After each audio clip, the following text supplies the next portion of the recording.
Paris, tell me if this is jiving with you. Maybe this is just me because I've been canceled for extroversion before, but what I really want to do is go into like just a cozy bar with some chums and sit and have a few beers and just like that. The simplicity of even just that would be extremely gratifying. Yeah, it sounds perfect. I would love the same thing. I can't wait for this to be over. Like literally all I do these days like is obviously make the podcast. I'm writing a book, so that's like consuming all my time. And then I swear like I've tuned out almost all the news and all I do is like, okay, what's going on with the COVID cases? How are the vaccine shipments coming? And when am I getting a shot in my arm? Like that's all I care about now.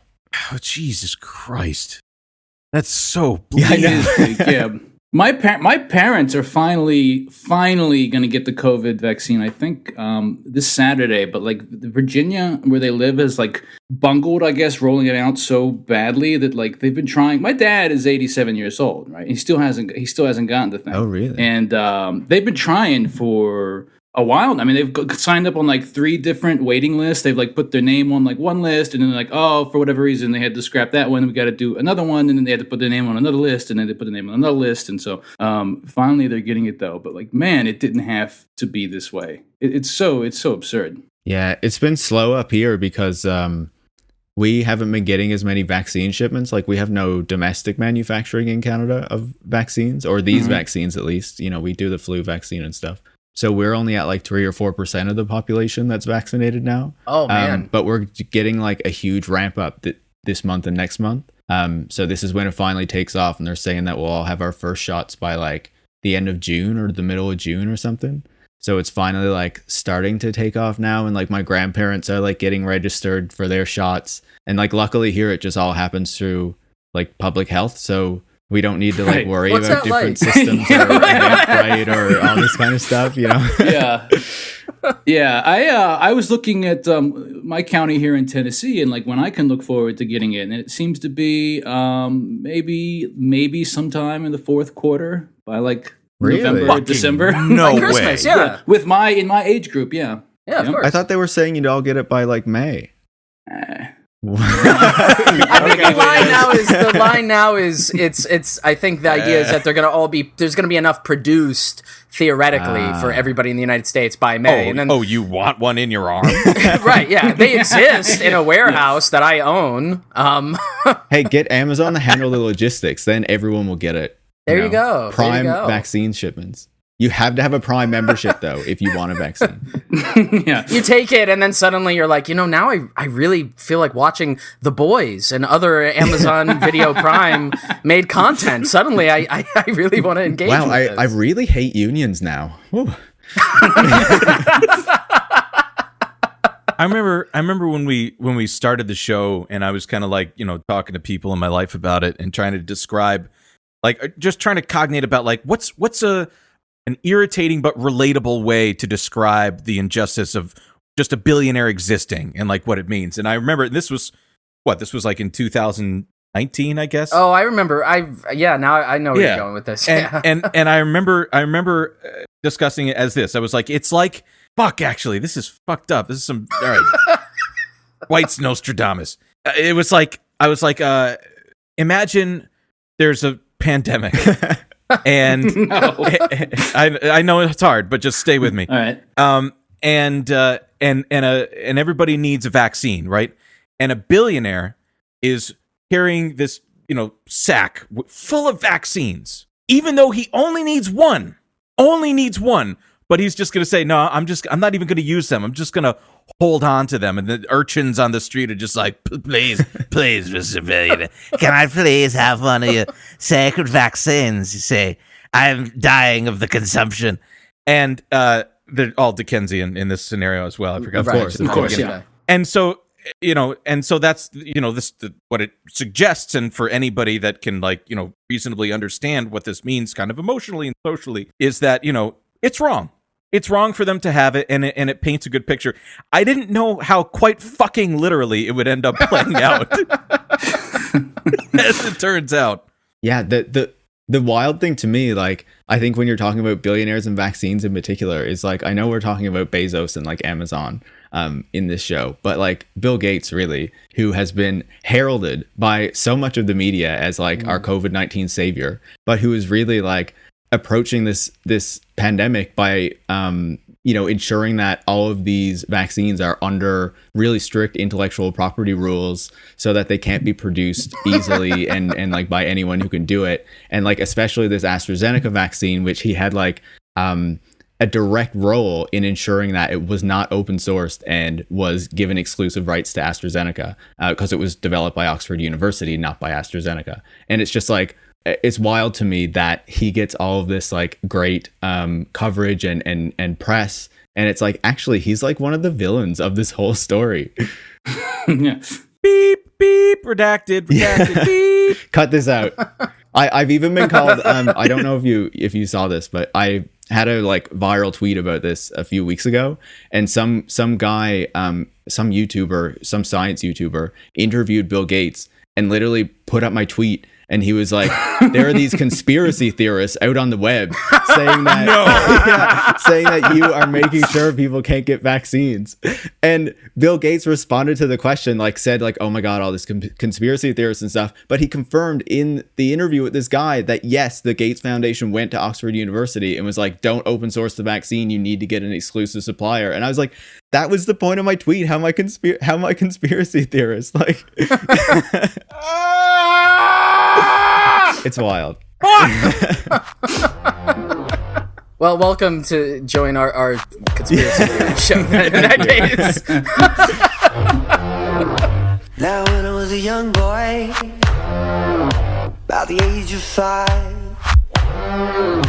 my teachers taught me I could be the greatest man alive. They told me I could change the world, be whatever I wanted to be. There was no one in the world like me. Every one of us was so unique. I'd not be an average man. No sir, I'd be no average man. So I had those big dreams. Welcome back, everyone, to Eat the Rich. This is a show about our political economy, late-stage capitalism, and the millionaires, billionaires, and multinational corporations hell-bent on staving off its death rattle. I'm Dwight, and today we have with us Shane. Hi. We have Chris. Howdy. And very pleased to be joining us, we have the host of the outstanding podcast, Tech Won't Save Us.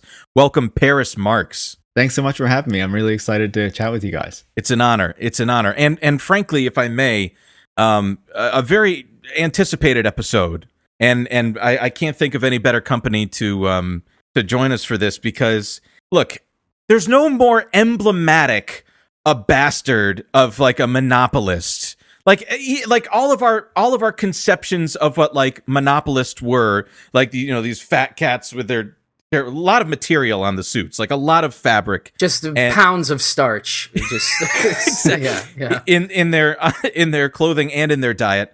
And now we've got like a tastefully steroidal, very odd dude that's the emblematic of this. And of course, your Jacobin article about him was extremely informative. So I'd like to turn it over to you to kind of introduce the curious and redacted case of Jeff Bezos.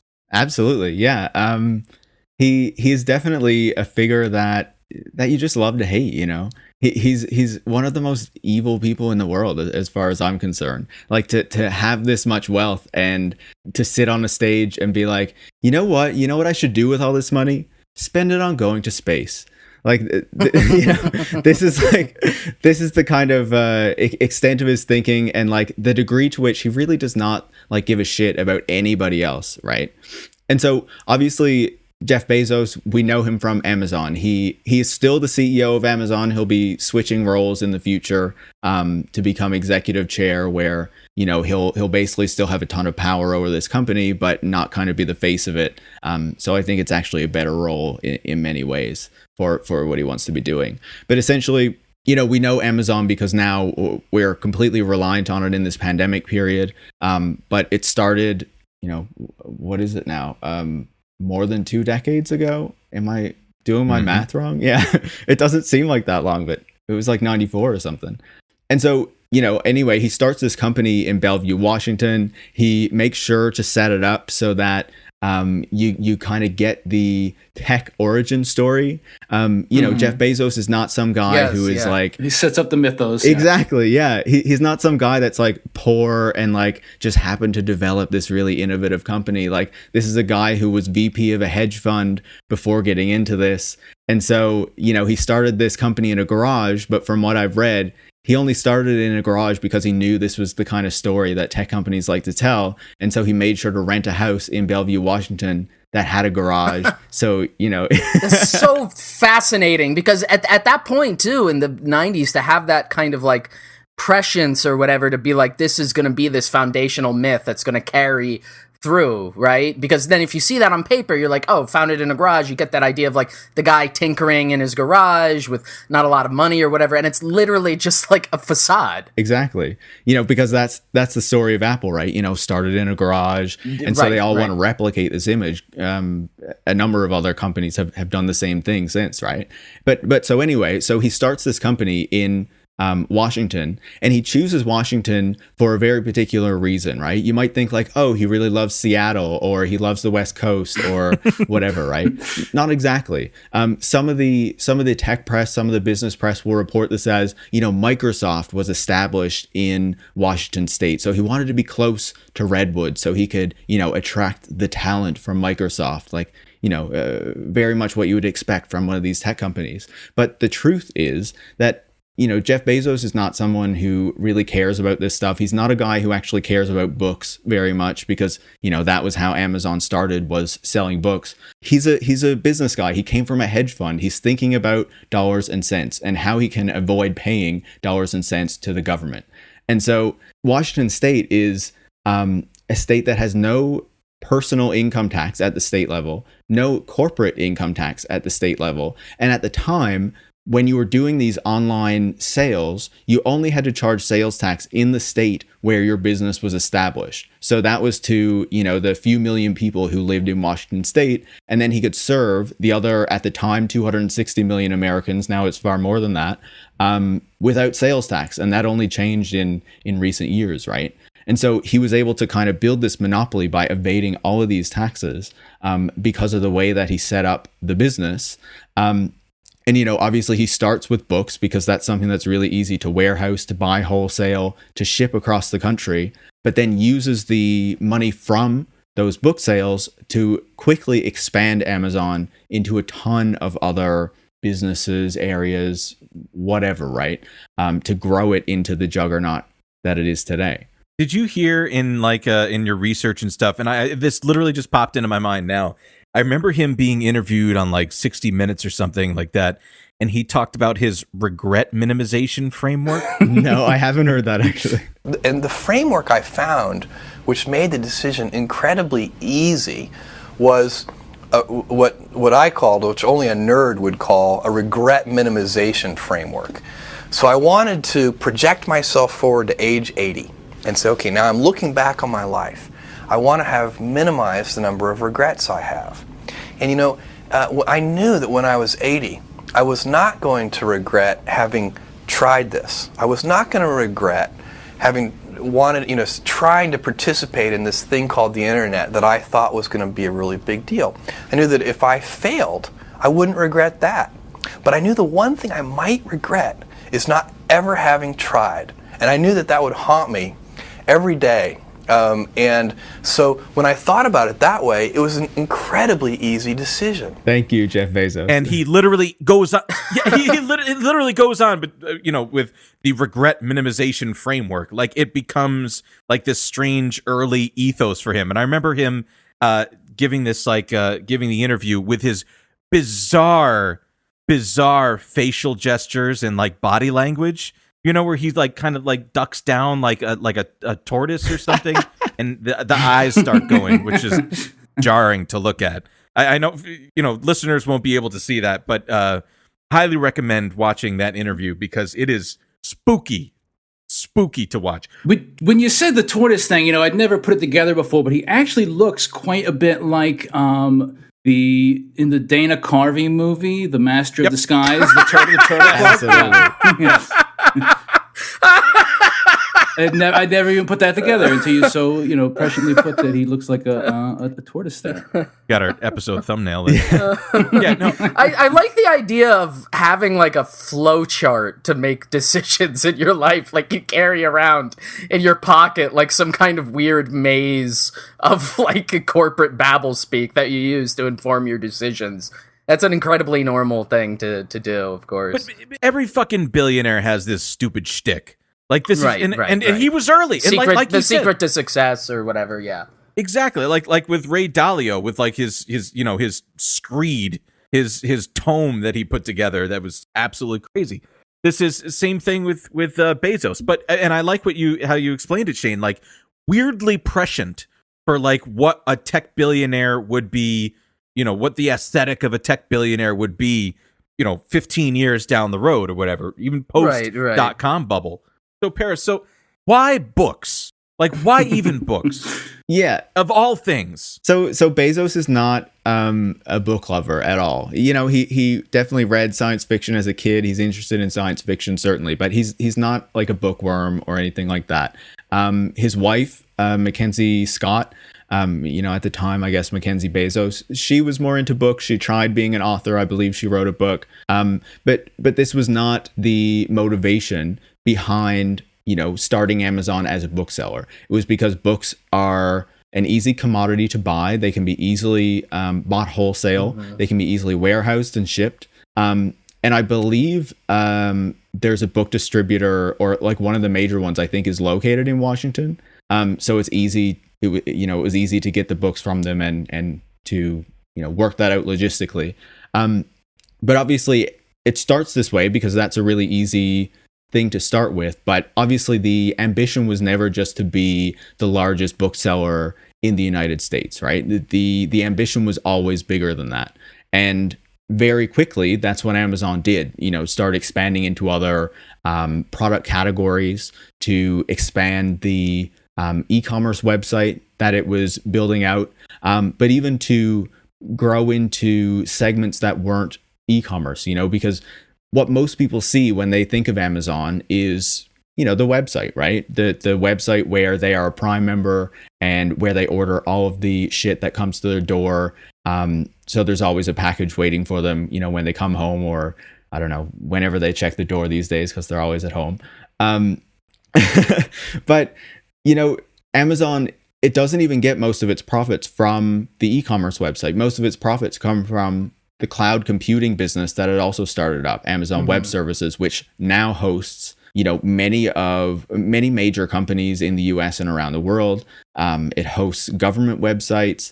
It's working with oil companies to help them better extract oil by, sifting through all their data and working out the efficiencies, all these sorts of things, right? And so Amazon's kind of strategy was not to be the biggest bookseller, but to use the money that it was making to, grow the monopoly that it essentially has today. Because Amazon took this really unique, I guess, approach to growth at the time that many companies were not taking. So instead of trying to give returns to its shareholders really quickly, it said, no, you're not going to get returns. We are going to even run at a loss or run with very low profits, so we can reinvest all of that money back into the business and grow as quickly as possible, right? And that's exactly what it did by expanding into all these categories and building these other businesses that fit within, I guess the core of what it was trying to build out, right? And to establish the kind of corporate power that it really has today. I think a really good example of that as well is like the thing with diapers.com and like how Amazon used selling an item at a loss in order to like crush a smaller competitor that they wanted to buy up. Can you tell us a little bit about diapers.com? Absolutely. So, you ever think you'd say that? There are as Amazon kind of expands into all these different product categories, it can use the profits that it's making from one to kind of subsidize another, right? And so diapers.com is just one example of this that I'm sure has occurred in many other cases, right? And so basically what happened was there was, this website called diapers.com that was selling baby products, and it was cutting into Amazon's market share and, really kind of gaining a large market, for baby products. And Amazon wanted to get into this market. So they initially approached this company and were like, we want to buy you. And they said no. And so Amazon went back and then cut all the prices on all of its baby products to be below what diapers.com was offering. And then what the folks at diapers.com noticed was that when they lowered their prices, the prices on Amazon would quickly adjust to be lower again. And so Amazon didn't care about losing all this money on diapers.com because their goal was to basically control this market, to control the market for parents and the goods that they would need. Because I guess they saw that if the parents kind of got started on Amazon by buying their baby products, they would start buying a ton of other things as well, right? And so that was really valuable to them. And so, basically what they end up doing is driving diapers.com so it's kind of on the edge of going out of business. Amazon even started a special subscription service for baby products. So once diapers.com is really struggling, Amazon kind of goes in and says, okay, like, here's your last chance. We'll buy you. Are you going to take our offer? And they do, right? Because they have no other choice at this point because Amazon has basically driven them out of business. And so then right after they buy diapers.com, all of the prices of baby products go back up to where they would have been before. And the subscription service, the deeply discounted subscription service for parents, goes away because they don't need that anymore because they've already monopolized that market, right? And so what we've seen in the years since then is a ton of third-party sellers on Amazon basically saying Amazon captures the data from our sales and then uses that data to inform what products it's going to make as its own products, like its own kind of first-party products that are offered as Amazon Basics or a number of other labels that they use, or they basically just find a way to mess with our supply chains or drive us out of business by maximizing the amount of money that they can earn at our expense.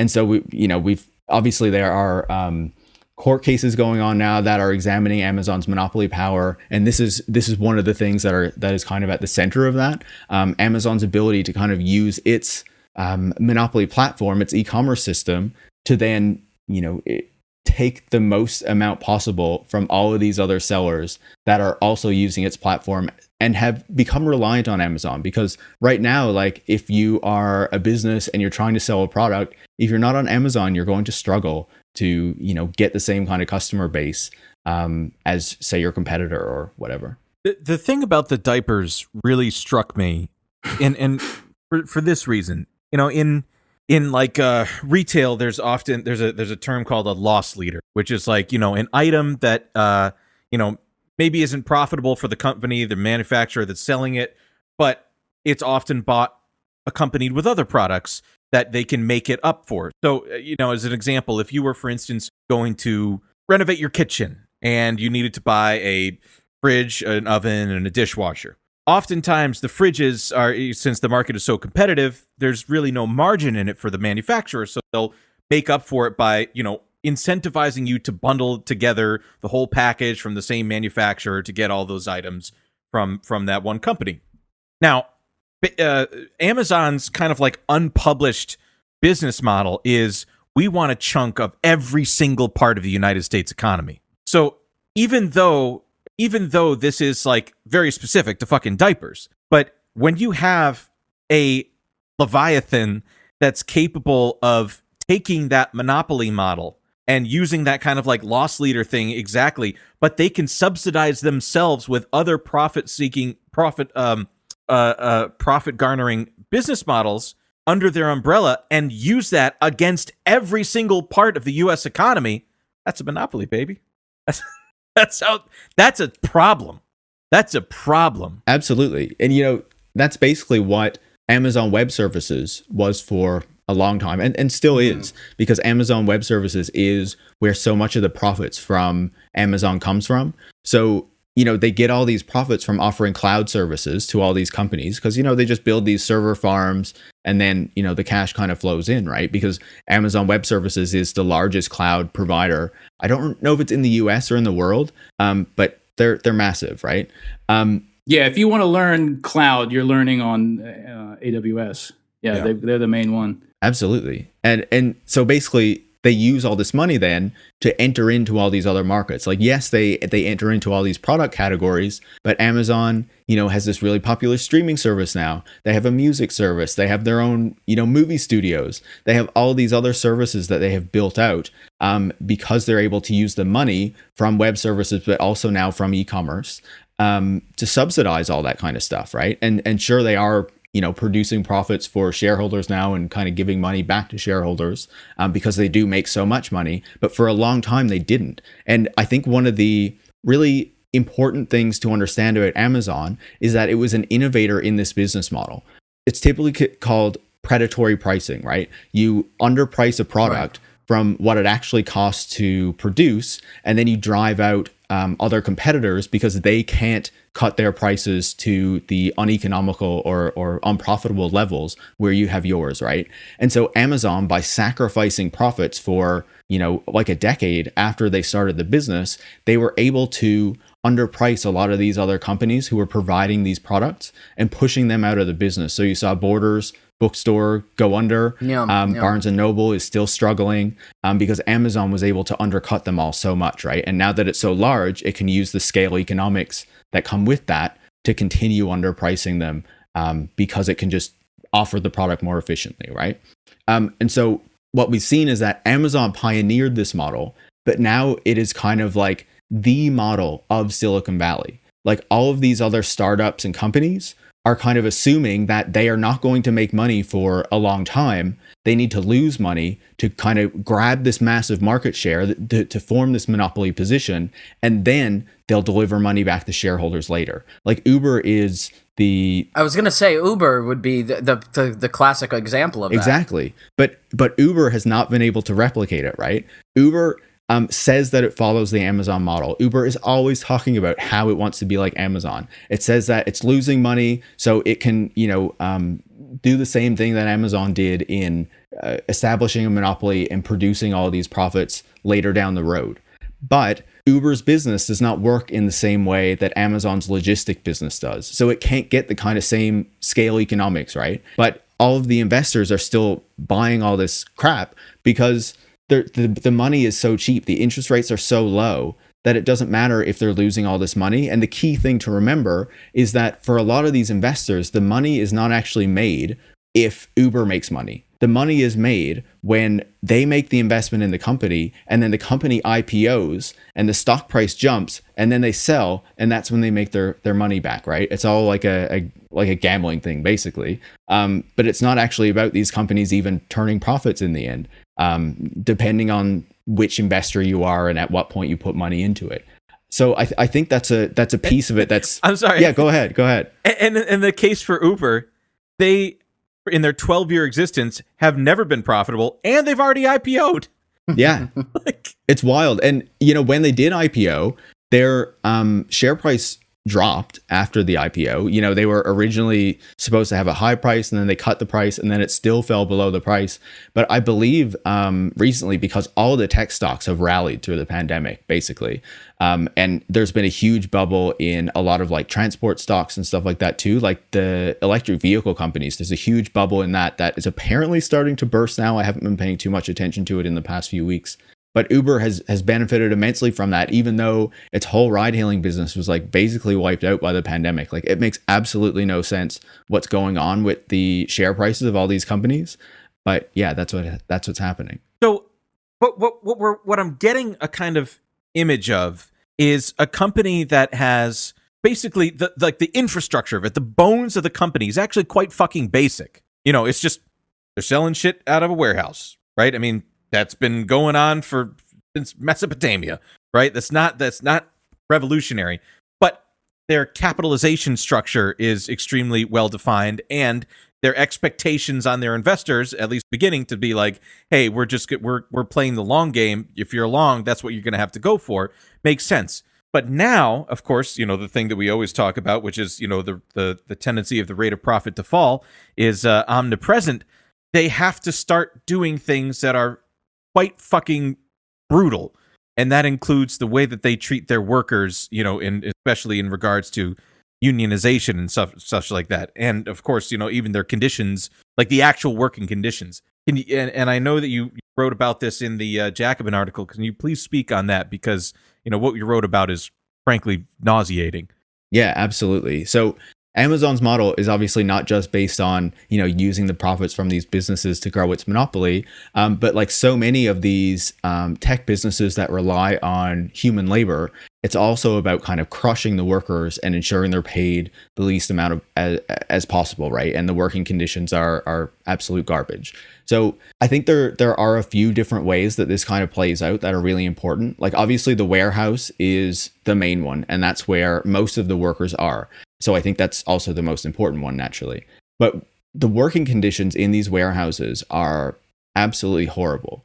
Like workers have reported, yeah, totally. Workers have reported having to pee in bottles, not being able to take bathroom breaks because management would penalize them if they took too much time off the floor, because they're obviously always being tracked with their kind of scanning guns. They always have to hit these metrics, and the metrics keep escalating. So Will Evans, who is a reporter at Reveal News, which is this kind of investigative outlet, looked at the injury reports from a bunch of these Amazon warehouses and found that injuries were not only above average, like they were about double the average for like other warehousing and fulfillment centers, but in the warehouses where Amazon is using robots, they were even higher still. And so kind of one of the promises or one of the things that Amazon says is like, when we automate this, when we use the robots, it will make things safer for workers. And what Will actually found was that that's not the case at all. It's actually making it more dangerous, because by bringing in these robots, the production expectations, the number of items that the workers are expected to pick and pack and all of that increases substantially. And it's those kind of high production targets that are what makes the work so unsafe. And so on top of all that, these workers, they do have some benefits, but it's important to understand that like the context for all this. There was a New York Times article today as we're talking that kind of said, when Amazon builds fulfillment centers in counties across the United States, the wages for low-income workers in those counties tend to rise because Amazon is a massive employer. It has this $15 minimum wage now, so other businesses have to respond to that. But the thing that article left out is that warehouse work is not traditionally minimum wage work. Warehouse work is traditionally unionized work that comes with benefits and that has higher wages.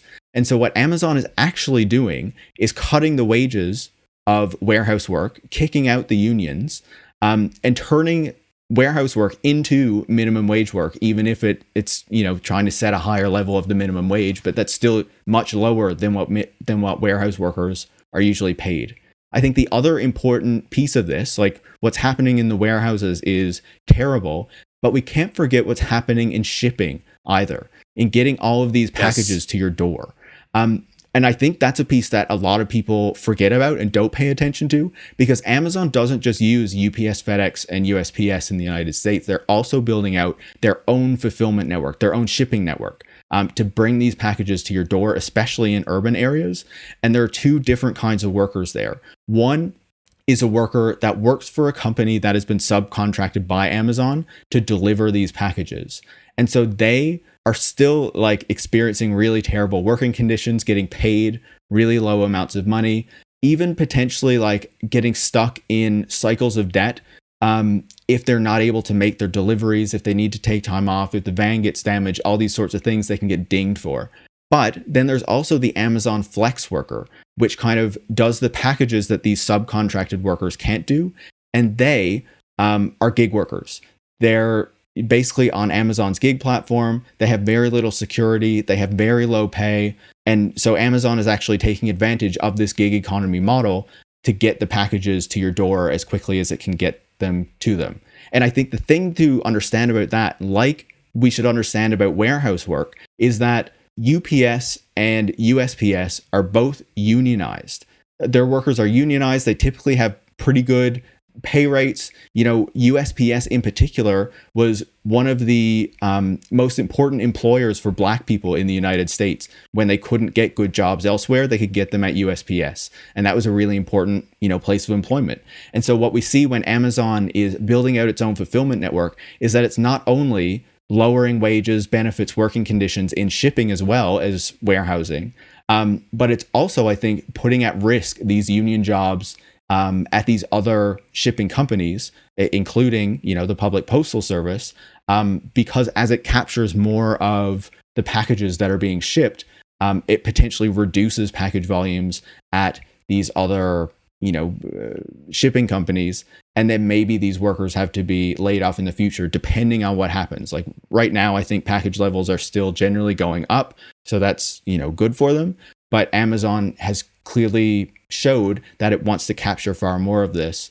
And so there's a potential, I think, in the future where these union jobs are being threatened. And obviously, there are far more people delivering packages, and many of those new workers are not being unionized because they're working for Amazon. You reminded me of something too. I don't know if you had seen this as well. Something that I recalled from 2014, which was a case that ended up going to the Supreme Court, which was basically surrounded. Certain workers in certain warehouses have security procedures when leaving that take a long time. Basically, every time one of their employees are leaving the warehouse, they accuse them of theft, essentially, and they have to go through these security screenings that could take up as long as 25 minutes. And so the question is, should they be paid for that? And I'm just going to read the first little thing from the New York Times article here from December of 2014. Supreme Court rules against worker pay for screenings in Amazon warehouse case. It says the Supreme Court on Tuesday ruled unanimously. I love those liberal justices. Yeah. That a temp thanks, agency. Obama. Yeah. That a temp Thanks, agency. RBG. She would have been on there. Slay queen. Not required to pay workers at Amazon warehouses for the time they spent waiting to go through a security screening at the end of the day. The workers say the process, meant to prevent theft, can take as long as 25 minutes. Justice Clarence Thomas, writing for the court, said the screenings were not, quote, integral and indispensable to the workers' jobs, which involved retrieving products from the warehouse shelves. They're literally required. God damn it. No What extra the pay was fuck? required.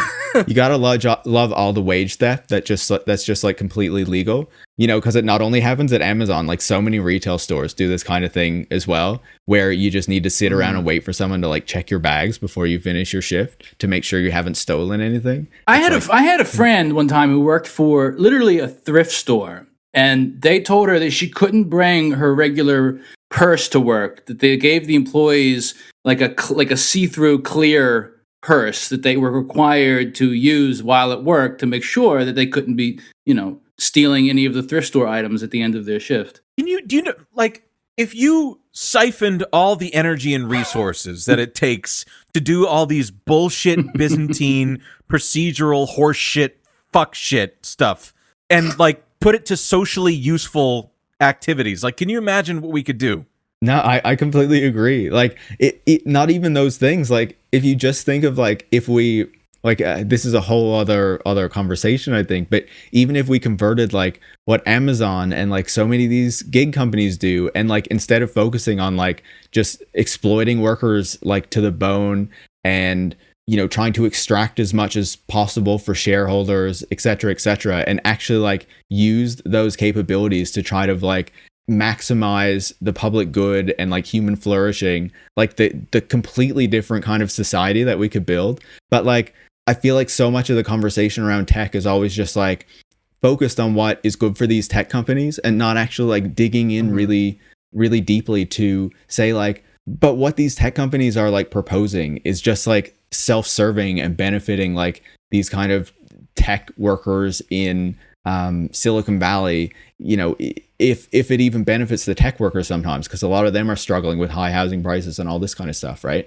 So it's like, why are we building this whole like technological and economic system that is leaving so many people out and is just benefiting like these super rich assholes, when we could be using it like for so much better stuff if we actually cared to like think about it and challenge like the underlying assumptions that are happening here. Hey, what's so disingenuous as well is that they frame it in a sort of way as like this is what's good for the customer, right? This is what keeps prices low and stuff like that. Customer-oriented business, right? But customer-oriented at the expense of the worker. But like ultimately, it's not for the customer either. It's for their bottom line profit. But when you frame it like that, and you say like, hey, like a threat to the customer, right? There's 112 million Amazon Prime subscribers in the United States. So you've got 112 million people that you could say, hey, these people over here who are workers just like you are asking for too much. And that might make your Prime prices go up. And you need us. And the Prime button is all nice colors. And to get that one because the Prime. So that's, of course that works. Of course it's propaganda. Yeah, that's such a wild stat as well. I didn't know it was that many Prime members. In fairness, that was in 2019. I'm trying to see if I can. It's probably more now. Oh, it's definitely more. Way higher. October 2020, there was 126 million. I still think that one of the most successful things that capitalists have done in the past number of decades is to kind of change our brains from thinking about ourselves as workers to thinking about ourselves as consumers. And in thinking about consumption and convenience first before like what's best for a worker, we completely not only shaft like the workers doing this work, but we shaft ourselves in the process, because so many of these when we cut all of these worker protections and see unions reduced and like wages end up being stagnated for decades, like that still affects like the middle class person as well. It just takes a little bit more time. And it's like, I feel like people don't realize that, like, post 2008, I feel like a lot of people kind of came to the realization like, oh man, shit's fucked, right? But it's still like continuing this way because people don't know how else to like act or how else to push back on it. Like, I think what we're seeing with like Prop 22 in California recently, where the voters of California agreed to ensure that gig workers are still independent contractors and don't get employee status. It's like, are you people so stupid that you don't realize what you're doing right now? Like, by codifying that these workers are independent contractors, even though they're doing work that would make them an employee, this is just going to expand to other parts of the economy and turn your jobs into contract work instead of employment. And so you're just going to get hurt by this. And we're already seeing this happening at businesses across California, where they're starting to fire workers and instead use gig kind of contract work. And it's just so ridiculous to me. So, he's created this structure of that's, not terribly, smart. It's not like this is some brilliant thing that happens, just moving things from point. It's supply chain stuff. But actually, can I say something really quick to that? Because when you guys were just talking about the kind of the propagandistic shift that's taken place in terms of how this stuff is portrayed, I think the other thing that, and it's not just Amazon, I think a lot of other tech companies have been able to do this, but Amazon is a particularly striking one. It's this, like, and I know I fell for it when I was younger. Maybe the first couple of times I sort of interacted with Amazon, and you look at it and you think like the things that are being made available to you, the way that it's portrayed, right? Even when you go to the site, if you're using Prime or something, is like, oh man, I can get this package to my house so much faster because of like technology. That's incredible. And then you realize, right, it has nothing to do with any kind of innovative new technological gadget or like an algorithm, right? Okay, maybe, they're like collecting massive amounts of data about you, about what you're buying, right? Like that's what they're doing. But the actual thing in terms of like making the customer, experience better, they're just making it shittier for their workers, right? But you create this like mystifying layer where you come up with this idea that, oh, this is technology, right? Technology is enabling us to connect in new ways. It's enabling us to shop in new ways. And it's like, no, you're just like fucking cracking the whip faster in the warehouses to make them get the packages out faster. It's really that simple. I'm sorry to interrupt your flow. I completely agree. I was about to say, Shane, I think, this actually might be a good time to kind of get into some of the extracurricular stuff that Mr. Bezos has been doing to try to continue that propagandistic model. And he's made a few notable purchases lately, which I think would be productive to talk about.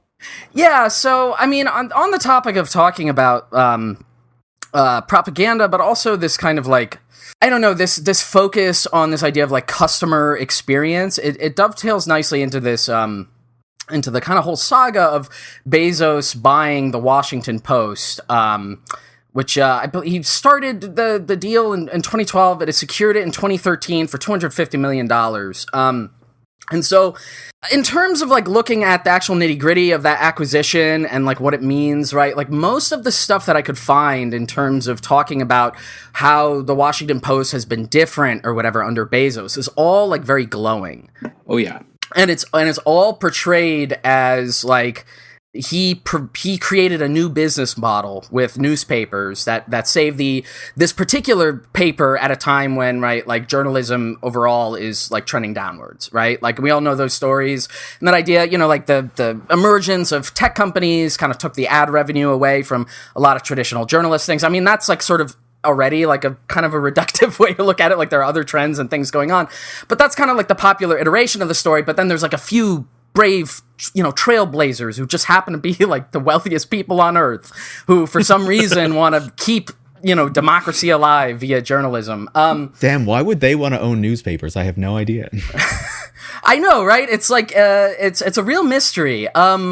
In terms of like thinking about like what that actually looks like on the ground, it's worth going through. And if I end up going too long on this, there's like so much here. We could do like a whole like show just about like the Washington Post, obviously. But I found this one interesting article. It's more of an interview from the Columbia Journalism Review called "Revolution at the Washington Post" by Kyle Pope from 2016. And I just want to read the kind of opening paragraph here, because this sums up the way that a lot of media has talked about like the Washington Post as like a success story. Is it an underhanded compliment to be called the most innovative company in the newspaper business? The Washington Post will happily take it. In the 3 years since Amazon's Jeff Bezos bought the Post for $250 million, now seen as a steal for one of the great brands in publishing, the Post has reinvented itself with digital speed.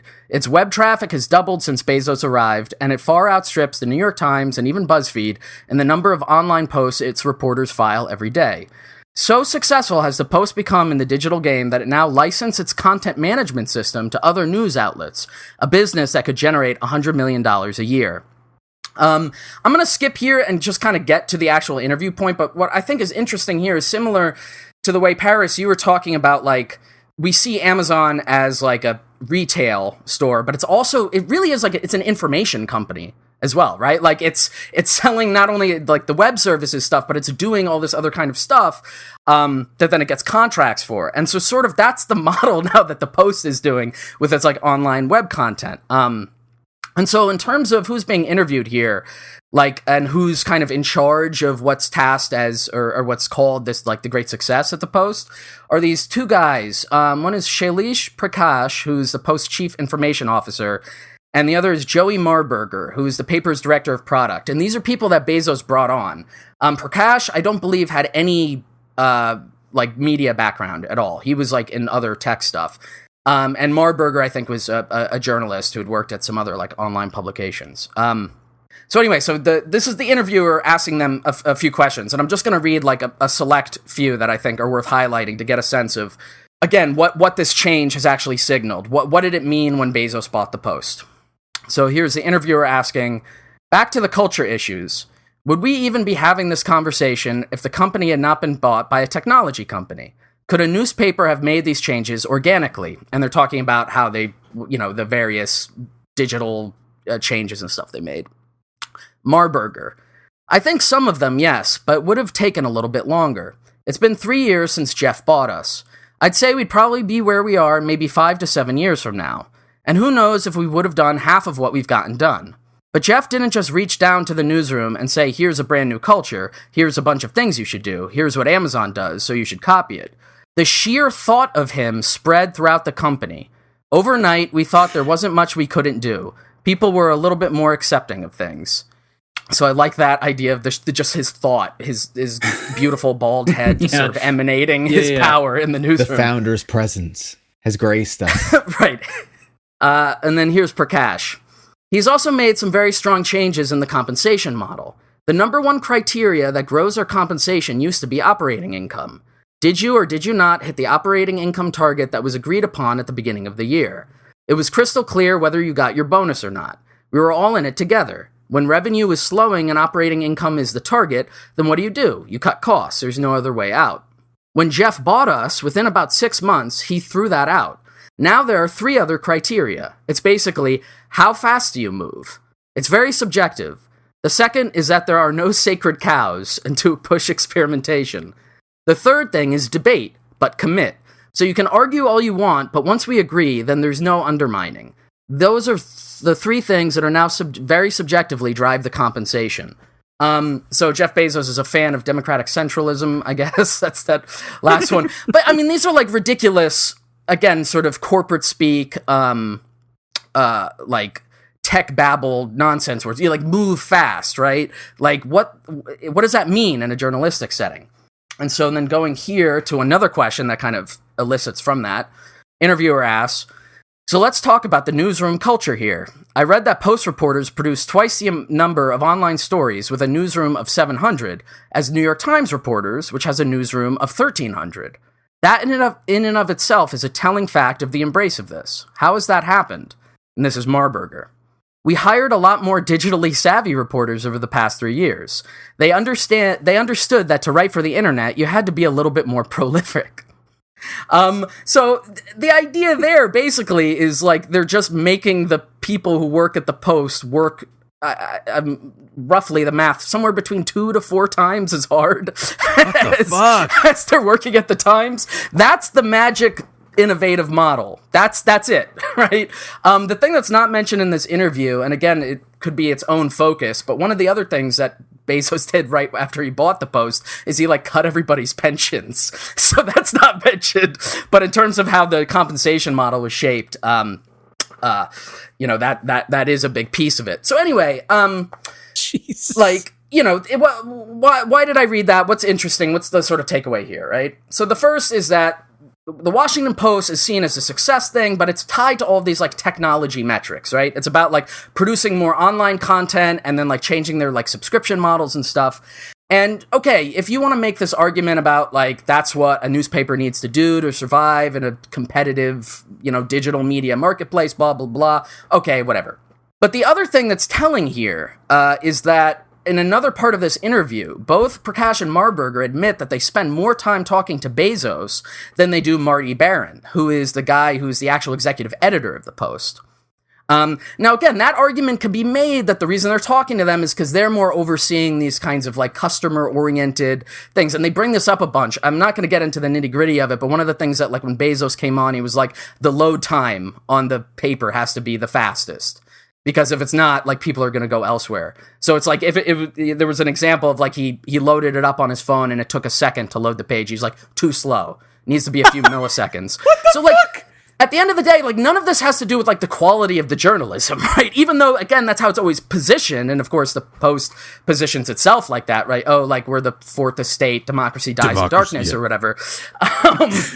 Right, like especially during the Trump administration, right? Like I saw Jeff Bezos being like personally being like applauded by liberals as like as the owner of the Washington Post, like just because like what wow, they have an adversarial relationship with those in power, like that's what they're supposed to. Like that's the basic, right? At its most basic, that's what they should be doing. And at least in terms of Trump's response to that, and there was a whole bunch about that I'm not going to get into the details of, but like obviously there was like almost like a personal thing between him and Bezos, right? Like, it was just like 2 rich guys who hate each other. One happens to be president, the other owns a newspaper, so they're able to like throw barbs at each other. And so there was like at one point where Trump said, like, oh, the failing Washington Post is just Amazon's lobbyists. And so, the entire kind of liberal media establishment, like, rallied behind the Washington Post, and they're like, no, they're not. And it's like, well, not to give the guy credit, but in terms of, again, now thinking about that, because that's often like, that's the point of critique, right? And that's what we should be thinking about is like, because as you brought up, Paris, it's like, oh, I wonder why a billionaire would buy a newspaper, right? That answer is sort of self-evident. If you look at a lot of interviews with people at the Post and stories covering it, obviously the people who work there don't say that. They say, actually, we're very happy that Mr. Bezos came in and gave us this flush of cash. It has enabled us to work again, even when we weren't making a profit, sort of similar to the diapers fiasco or whatever. We can do this. And he doesn't directly editorialize. Now, there's no way we can know that for sure, right? All we can do is look at a few little bits of information, one of which is that, like, these two guys who are basically running all the changes are talking to Bezos on a daily basis. That's known. On the other hand, the Washington Post does occasionally cover Amazon. It does do pieces about Amazon, and they're not always favorable. So the defense of the newspaper always comes up in that light, right? It's like, well, if Bezos was really like just using this as his propaganda arm, how could we cover these stories about like, unionization efforts at Amazon warehouses or like the awful working conditions, right? And so again, that's a tricky argument to navigate, but a few have. And so I want to turn to this piece from Counterpunch by Pete Tucker from 2018 called "Is the Washington Post Soft on Amazon?" And I think the way that this analysis is done shows what it means in terms of like how they cover Amazon, right? So reading here, even so, at least the Post has regularly informed readers of Bezos' ties to Amazon when reporting on the company. In the week following Zuckerberg's testimony, however, so this is after, Zuck was in Congress, these disclosures started to falter. A review of 39 stories about Facebook published that week shows that the Post disclosed Bezos' ties to Amazon just once. To note, Bezos' security detail costs far less than Zuckerberg's. While a number of these Post stories didn't warrant disclosure, several called out for it. A Post story from April 10th, for instance, highlights how the privacy debate is playing out in the rural North Carolina town of Forest City, which hosts a vast Facebook data center. Tamara Edwards, a children's librarian, says she's, quote, creeped out because the Post reports, after she researches teen fiction on her work computer, her Kindle at home sometimes recommends that she read vampire romance novels.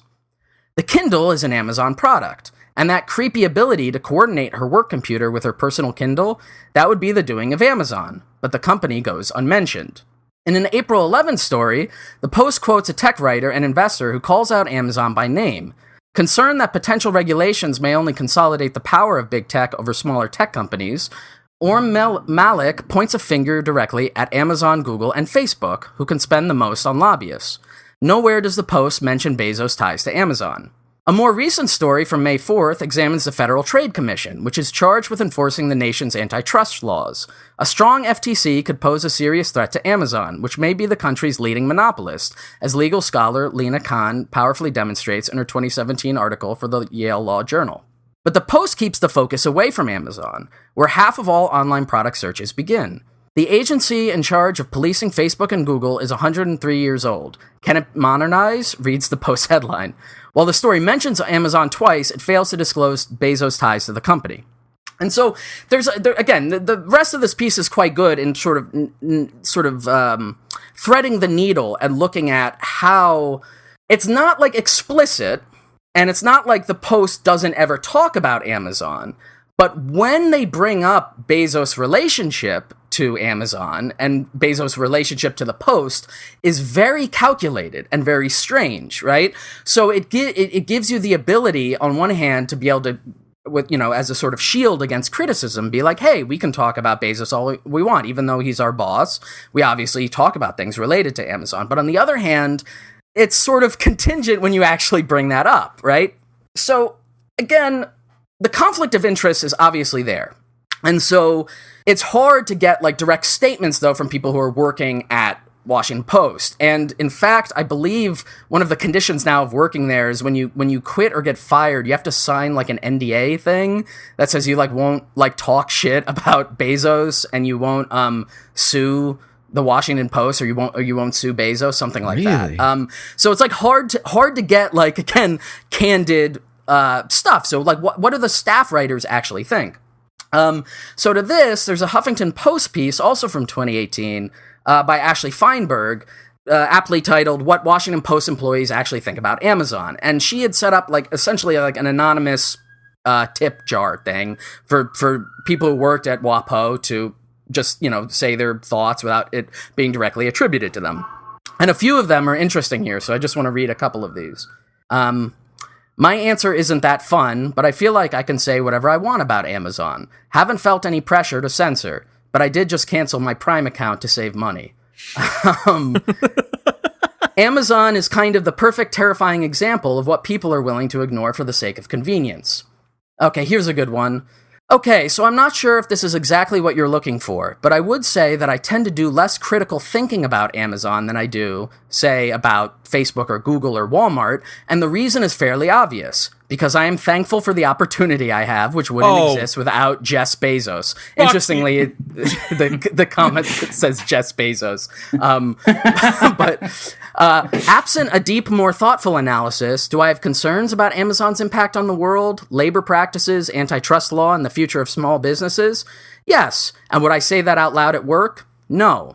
Oh, I would also say that when you have a $1 trillion market cap, you ought to be able to afford health insurance for your warehouse employees.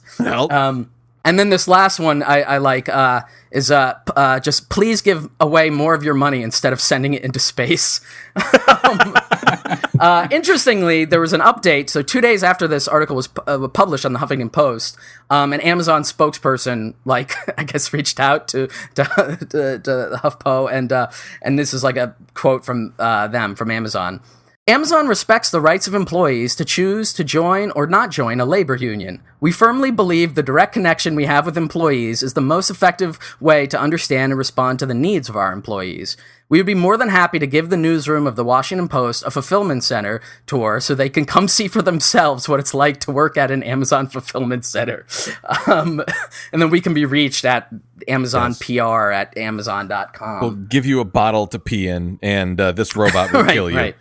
I mean, one thing that I'm sort of brushing over, in Paris, if you want to bring it up now or, later, or if anybody else wants to jump in, like, this stuff is in the middle of, like, the union dispute that was happening at the Washington Post, with Bezos and stuff. But, to continue just talking about, like, the nature of how the Post editorializes, right, and whether or not that's influenced by Bezos, I think if you go back to the episode we did a long time ago on CNN with Ken Klippenstein, and we were talking about sort of the idea of, like, manufacturing consent, right? And, like, so how does the news end up reflecting, like, the position of ownership?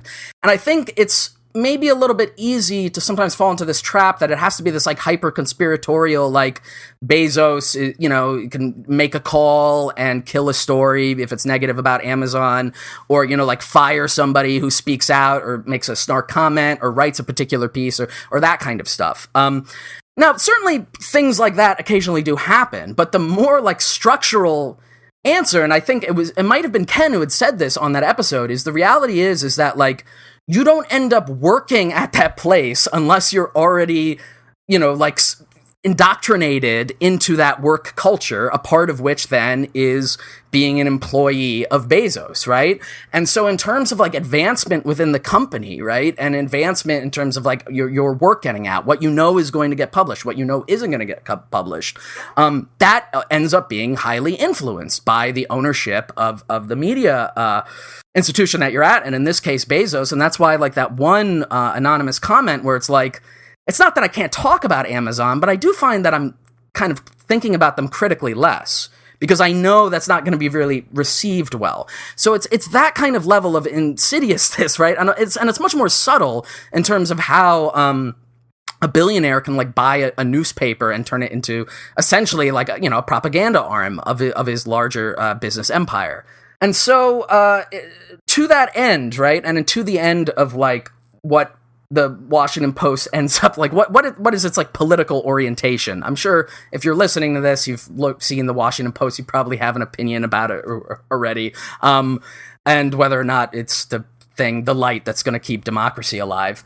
But I did, just in terms of, to bring it up here, I did a quick rundown of some of the more recent, like, op-ed posts that have been published on the Washington Post that might give you a sense of, like, the orientation that the kind of political commentary takes. And so I figured I'll just read these, and when they get, like, so infuriating, you can just scream and I'll stop. So this is one from February 3rd of this year.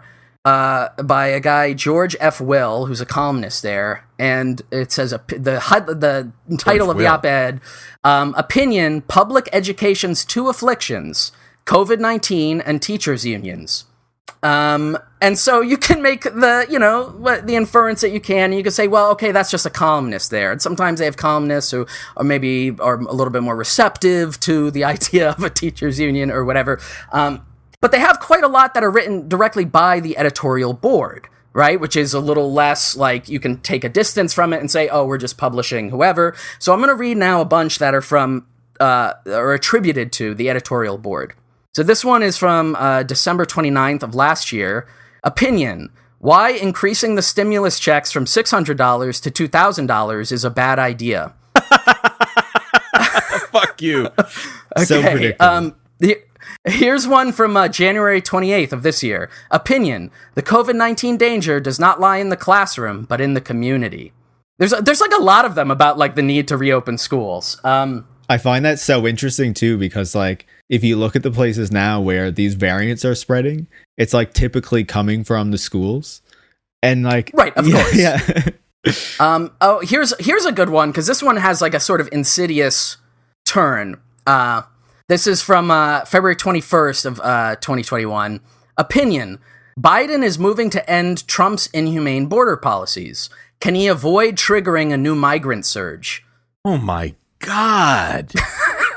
Again, that's by the board. Bad. Here are a few from this past week. Opinion. This is from March 1st.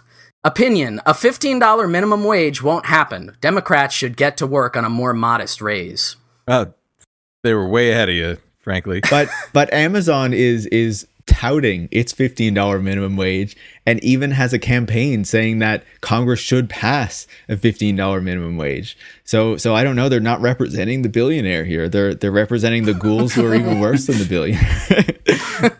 The left hand doesn't know what the right hand is doing, I guess. But and then here's the last one I have here. This is from 2 days ago. Opinion: Democrats' targeted stimulus payments will still shower money on those who don't need it.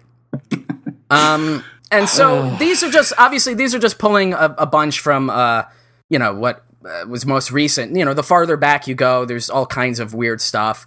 Again, you can make the argument some of it's mixed. Occasionally they have something that represents a slightly more left-wing point of view. But in terms of the stuff that's actually put out by the editorial board, it's all this kind of stuff. And so to that point, the last thing I want to talk about with the Washington Post is like ultimately then, like, what's the point of this? Why you have more money than God, right? Like, why are you buying a newspaper? What is the ultimate goal? Is it just like a pet project? If it was, then why are you introducing all this like weird digital like innovation shit to it, right?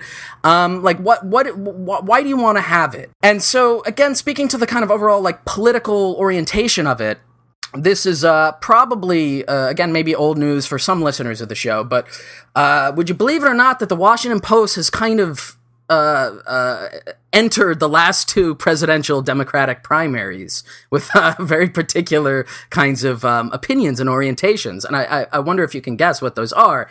The most famous one from 2016, or at least one of the ones that immediately came to my recollection, was this Adam Johnson piece from 2016 in Fair, which is says the Washington Post ran 16 negative stories on Bernie Sanders in 16 hours. Whoa, boy. And They really some are of the churning out that headlines content. Right, exactly. It's just a mill. It's just an anti-Bernie mill. And again, these headlines are like very telling. And so again, I'll read a couple of them here.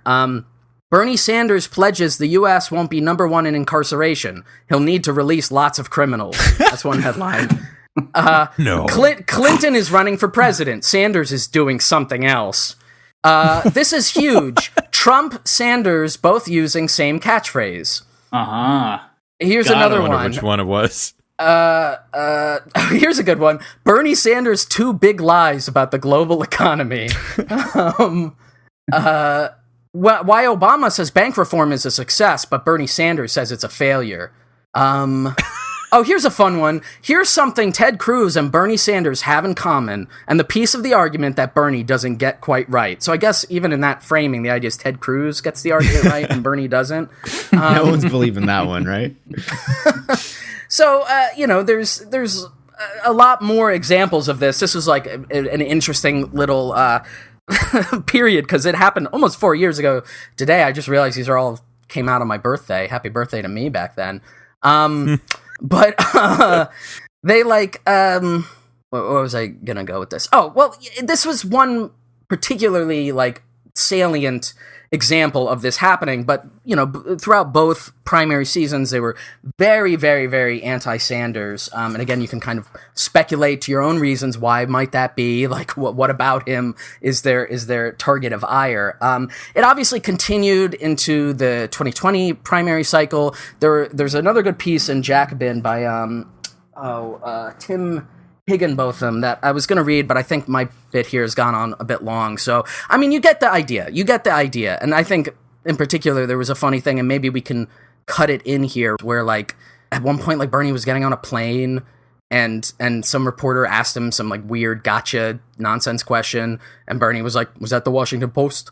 And again, as President of the United States, Mr. Putin, you will not interfere in our elections. Thanks very much. How do you think it came out now? If you had the briefing a month ago. Well, I'll let you guess about one day before the Nevada caucus. Why do you think it came out? No. Was the Washington Post? Good friends. Oh, I remember is that. Where that. It came from? Oh, yeah. Good friends with Jeff Bezos. And he like got on the plane, and then everybody else was like, how he was so obnoxious to that reporter. And it was like a question that was like, Mr. Sanders, do you want to kill puppies? It was something like that. It was like some kind of ridiculous gotcha nonsense thing. But so again, in thinking about like, what is the goal here? Why buy out a newspaper? What editorial slant might being this uber wealthy? At one point, the richest man on the planet may still be. That's always up in the air, I guess.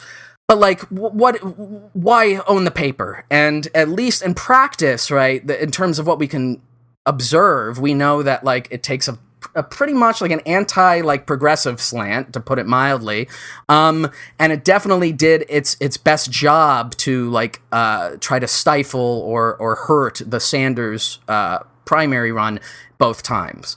And so it doesn't take that much more conspiratorial reasoning to put the dots together of like, if there were phone calls happening, I wonder what they were about. Let's not forget that the reason why, Paris, you were saying that Amazon, made its minimum wage $15 was partially because of Sanders kind of like publicly shaming them and using his position as a candidate and is sort of like having media space to like make that a personal crusade.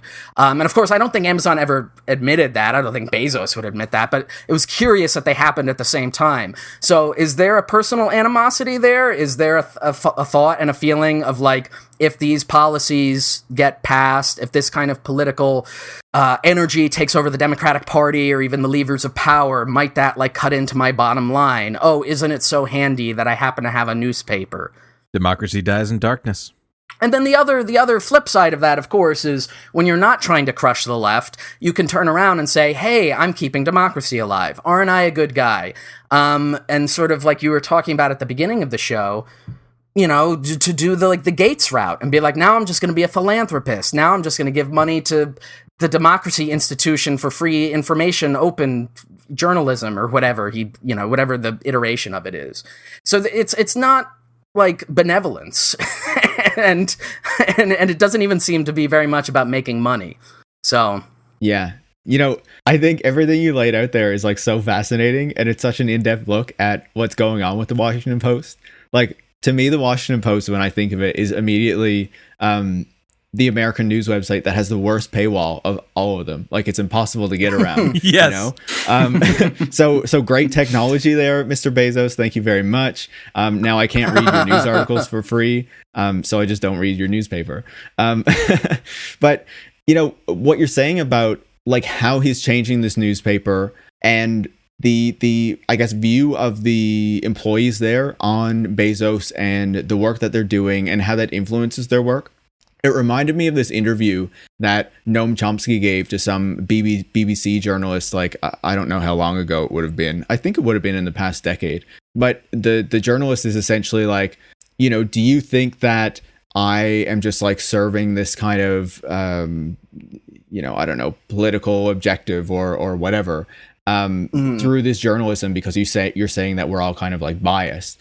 And Chomsky's like, no, like I don't think that you are, you know, purposefully, you know, promoting this line or this ideology. I just think that if you didn't believe that, you wouldn't be sitting where you're sitting right now, right? And right, exactly. And I think that's exactly what you were describing when you were talking about it, right? But I think another really important piece there is you're talking about how he wants to use technology to kind of speed things up at the Post and to produce more stories. And I feel like one of the issues that we've seen over the past, I guess, more than a decade now, especially on reporting when it comes to tech and Silicon Valley, is that they take this really kind of uncritical approach generally, or, you know, have until like the techlash in 2016. And now there's been a bit more critical coverage since then. But where all of these claims of these tech companies were kind of taken at face value. And it was like, wow, you know, this company is changing the world. Uber is going to revolutionize transportation. Like Airbnb is changing the way that we travel, like blah, blah, blah, right? Even as those stories and those journalists ignored like the core of those business models and the negative, like the downsides of those business models, right? They very rarely featured in the stories, and what the tech companies were saying were taken at face value. And part of that was because all of these companies were covered by the tech beat. They were seen as original. They had no history, no connection to the traditional industries that they were partaking in. And as a result, a lot of these reporters didn't have that history and that context for those industries that these companies were ostensibly disrupting, right? And so you lost all of that kind of context on these companies. And so you got this really kind of bland and kind of promotional journalism. And what it sounds like in getting these journalists, and like, you know, I'm not saying that all journalists at the Washington Post are bad. Like, I'm sure there are great journalists there too. Yeah. But it seems like part of the goal is to ensure that you're churning out more stories, so then you have less time to actually dig into the story, to give the context if you don't necessarily understand it. So then you get this more kind of sanitized view for what's going on. And, you know, what we're seeing right now is a lot of these Silicon Valley billionaires are getting like super angry, like Andreessen Horowitz and all these people, that the press is being more critical toward all these tech companies, right? And I think if you're designing a press that, you know, doesn't have the time to really dig into the stories, or to give them even less time to do so, then you're just kind of designing it to give more of this kind of coverage that is uncritical and just kind of like a press release that is kind of turning around what is being said by these companies, right?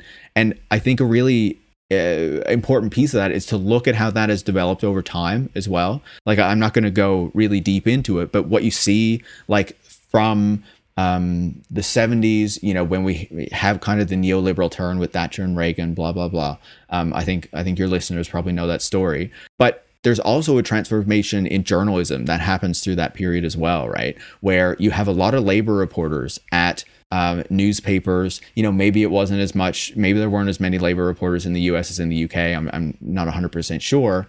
But basically at major media organizations now, there are hardly any kind of journalists who are dedicated to the labor beat, who are going to unions and to workers and finding out their takes on the major stories, right? They're repeating the kind of talking points that you get from business. And there's a focus on what's happening in the stock market, right? And people are not so concerned with wages and unions and the things that are going on in workplace disputes and all that sort of stuff, right? So there's this significant change. And I think you also see the stock market becomes more important because neoliberalism promotes this kind of idea of like ownership, right? You need to own a home, you need to own stocks, and those things make you like part of this system. They integrate you into the system. So even though you only have a really small little piece, you start to be concerned about the housing market and the price of housing, and you start to be concerned about the stock market because you want your small portfolio to do well, right? You want to benefit like the capitalists, even though they own most of the land and most of the property and most of the stocks, and they're getting the most benefit from this, but you have your little chunk now, so you care too. So you see this transformation where, you know, like Jim Cramer at CNBC, I think, Squawk Box, you know, he is kind of like the best example of this, because he is like the what do you call that? The consumer trader or day trader or whatever. Like he's out for the little guy is what he says, right? He's looking out for the guy at home who's trading stocks, right? As though this is supposed to matter. Like it doesn't matter in the big picture, but this is how you kind of sell this ideology to everyone else or to most of the public, right? So then they kind of adopt these kind of right-wing positions that really benefit the Bezoses of the world, but people think that it's benefiting them as well. And so I think it's interesting to see this kind of transformation in journalism over that longer period of time, and how we got this kind of journalism that is very much promoting these viewpoints and are really like hostile to anything that concerns workers and wages and unions and all this kind of stuff, right? These really kind of centrist and right-wing viewpoints. And so I think it's interesting now to look and see how this might be transforming as there's more of this technology, and particularly this technology that is developed by these people in Silicon Valley who are really wealthy, who have a particular view of what technology should do, and how that is now also going to kind of alter what is happening with the media. Not to sound conspiratorial, I think some centrists would say that is, but I think it's completely, I think the point here again is that it doesn't have to be like the shadowy backroom idea of conspiracy, right? This is like a structural process, right? It's just about your proximity to that power, and then also like you were talking about, the average reduction of time that you can take to spend on a story, even if it's not your intention to, right? If you don't have the time to dig deep, it's going to be easier to go and get like a press release from a company that is handing them out than it is to go and try to speak to, I don't know, like a union organizer or something. It just is. It's going to be easier. So if you have a deadline, it's like, well, that's it.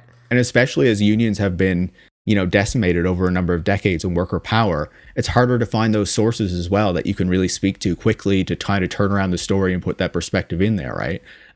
Like not only is there less concern about getting that aspect of the story, but it's also more difficult to. So that further decreases the incentive to have those kind of perspectives in there.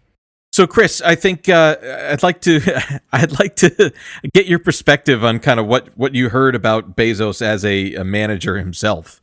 So it's funny, and especially since so much of this episode has been concerned about like the sort of like the manufacturing consent thing, right, and stuff like that, and like in looking and trying to find anything really negative about Jeff Bezos interpersonally, even though there are a couple anecdotes. Like it was like, I just deleted one of my tabs. I tend to do that. Shit. Okay. It was it was like sort of hard to find, really, right? And like there was one book called The Everything Store, which I wish you can actually get on Amazon.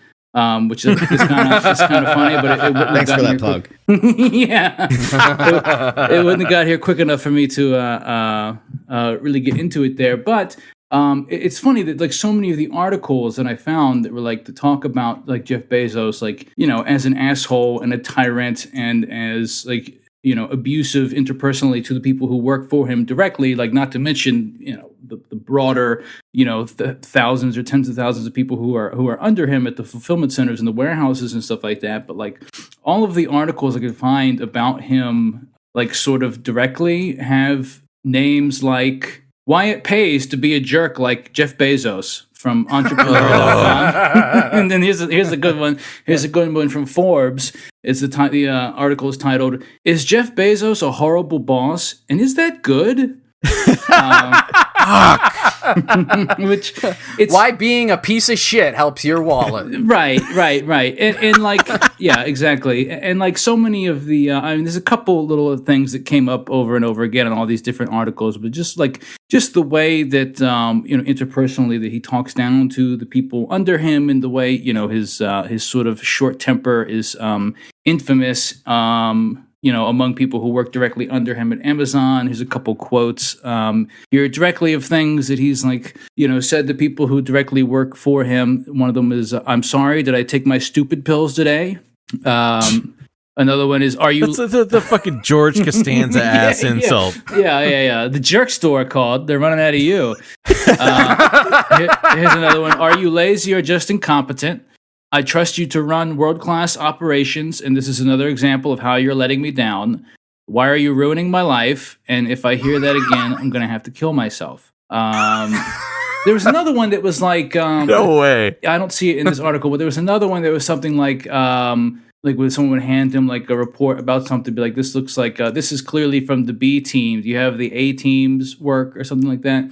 But I mean, It's not even good. no, it's not. It's not even good. And but the thing that really, I'm glad that like this episode like had quite a bit about this kind of conversation already, like this idea of manufacturing consent, because like it's like it was really distressing to like read all these articles and just see like the effectiveness of this sort of capitalist propaganda, right? In that like well, he's a genius and a visionary, and he wants, he knows what he wants, and that's why he's successful, right? And like I even found this website called Retail Wire that had like a discussion. They have like a forum here and like a discussion under the title, "Is Jeff Bezos a horrible boss, and isn't that good?" And like, yeah, the really distressing thing is to find so many people. Like, here's one right here. This was one of the comments. Jeff Bezos is similar to Steve Jobs in his disdain for anything less than A work. Big personalities, whether full of accolades or insults, seem to get more and better quality work from their employees. They truly set the tone for the company. Even temperaments don't seem to garner this level of productivity, as the motivation just isn't as intense. And like, these are like just like people, like, right? Like, these are comments, like, the people are leaving under the article, right? Because like we're so like sort of like I said, the capitalist propaganda has been so effective in that, like, this sort of management style of being like a pissy little bitch from like of everything I've read specifically about Bezos interpersonal seems to indicate, right? But like that he's just like, he's a genius and a visionary, and like this is the way that he runs the company, and that's why he's so successful. One of the really awful things, I think one of the really sort of despicable ones was that, like, I guess early in I guess when they were still in headquartered in Washington or whatever, like when like in the early days in Bellevue or whatever, like he reportedly like they were originally the employees had like company provided like free city bus passes, like he originally gave to them, but like he terminated those free bus passes because he, quote, didn't want to give them any reason to rush out of the office to catch the last bus of the day. And like this is his whole fucking and, like, stupid. and right, and like this is his whole sort of thing from the top down. Like another thing, like Dwight, you mentioned the what was it called, the regret minimization framework and all this, like, yeah, that's like right. just dumb like corporate tech speak of his like his worldview and the way that like his sort of worldview informs the way things are run in the company from the top down. But like one in particular was about this idea of his like he really hates the idea. He really hates the term work-life balance. Of course he does. Right? Of course he does. But where was the quote of his in this article? And it really, I think, sort of sheds a lot on the way he views everything. So here's a direct quote from him here. It says, "The work-life harmony thing is what I try to teach young employees, and actually senior executives at Amazon too, but especially the people coming in. I get asked about work-life balance all the time, and my view is that it's a debilitating phrase because it implies that there's a strict trade-off," right? So, like, I mean, he's directly saying that, right, that like his employees, even when like the way he views things is that when you're off the clock, you're not necessarily off the clock, right? Like he views the term work-life balance as implying that your personal time and your work time are competing interests for your time, which they are. They are. That's why you're paying me for it, because I don't want to be doing it necessarily, right? But I have to. But like he doesn't, like, it's very telling to see him say it, like state that sort of so bluntly, which I guess maybe I would think the same kind of thing if I didn't have a real job, right? If I was just a billionaire. Like he is. Yeah. Like what is his idea of work? Like what work does he think he does necessarily?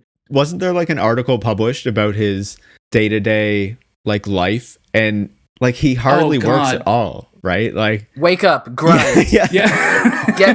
Keep grinding. Basically. Yeah. Go to the bathroom and don't pay myself while I go to the go to bathroom. one Yeah, of well, like it's- the get out of the bathroom 20 and odd grind. bathrooms in my Washington mansion. Yeah. And like one of the there was You need an to use article every like single one of the 20 odd bathrooms in a day. there was an Gotta article, stay hydrated. There was an article like that I read. Which one was it? There was one where it's like, yeah, like they were like celebrating his like he just doesn't he goes to bed and he values his sleep so much that he doesn't set an alarm. Like, well, he doesn't have to. Like, he doesn't have to. There's no reason for him to do that. And like the era that he's such a normal guy like you and me. Like, he washes the dishes after he eats. And like Fucking revolutionary, man. it really Incredible. it really is though. Just so concerning how effective and it's just how prevalent this sort of propaganda is, right? And like, in looking for any kind of article that's like even that's framed as supposedly critical of him or all these traits of him, these traits about himself, it's still framed as he's just a normal guy like you and me, and he's successful, and like these things about him are what make him successful. He's just a normal guy like you and me that occasionally eats iguana. Oh yeah, no, that was again. That's all of these fucking articles about him as a person always mention that the iguana and the octopus and all these like He ate an iguana? Who gives a shit? Yeah, He's dude. just a Yeah, dude. quirky. I love that photo. These sort of like quirky behaviors that he might have, or like the fact that he's like a self-described like sci-fi geek or whatever. All these sort of like humanizing efforts that Forbes and all of these sort of major publications.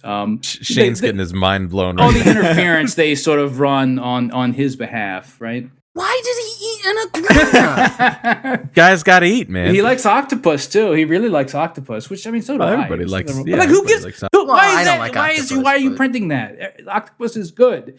Who doesn't eat octopus? I don't know. I thought it was kind of gross that, a reptile like Bezos would eat one of his own kind, Literally cannibalism. Oh, Literally. hey. But it is wild to see like this whole kind of blog indie media infrastructure that is completely bled into the mainstream media. That's just like all Right. about founder worship and like how can we replicate what these people are Yes. doing, because clearly they are billionaires, so we just need to copy them and like we'll be billionaires too, Right, and again, like like you said earlier, I mean, in every one of these articles is like sort of like the foundational myth of Amazon, the like started in a garage sort of thing. Like not one of them mentioned that he was already like he was a hedge fund guy.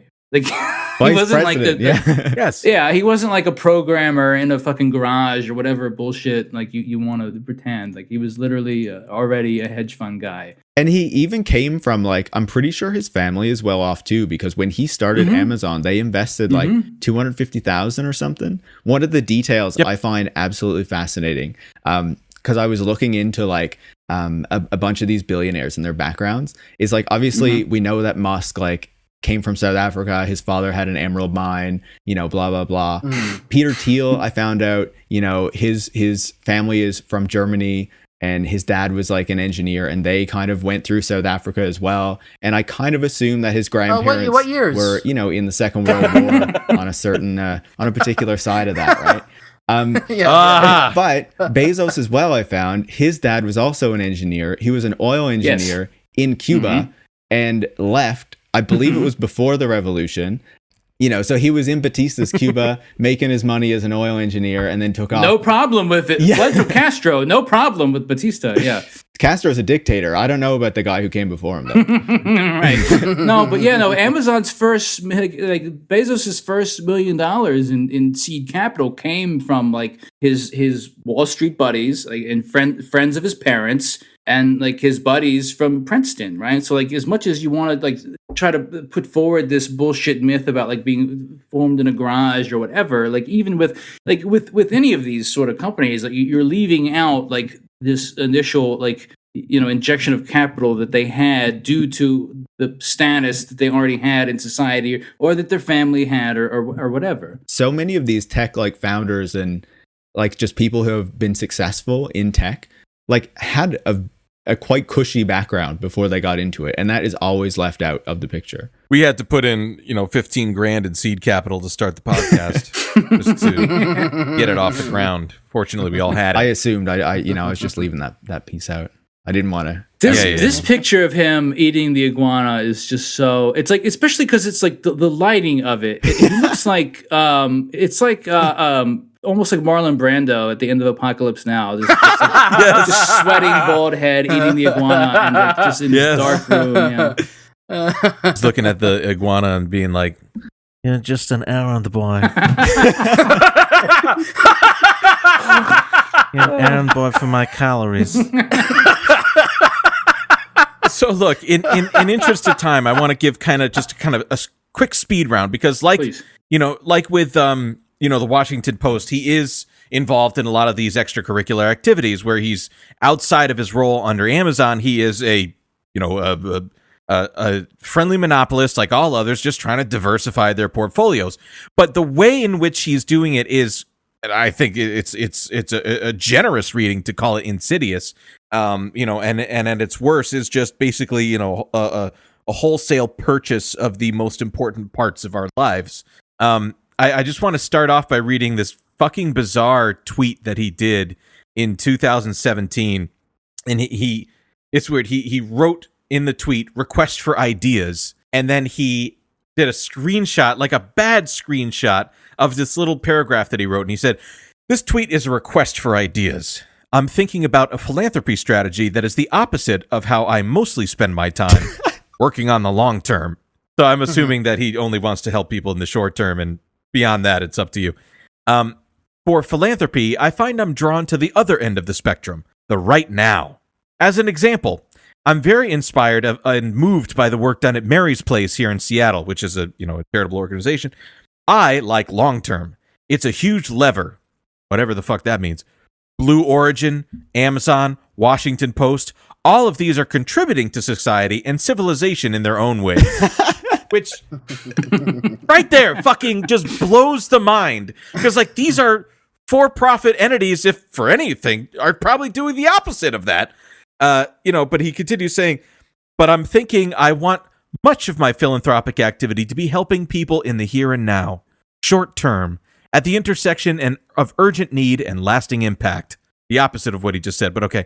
"If you have ideas, just reply to this tweet with the idea. And if you think the approach is wrong, would love to hear that too. Thanks, Jeff." And then I assume he immediately went and gobbled an entire iguana. If you read the comments, because it's fucking bleak. It's really weird. I don't even want to get it. I'm seeing weird things about cough syrup.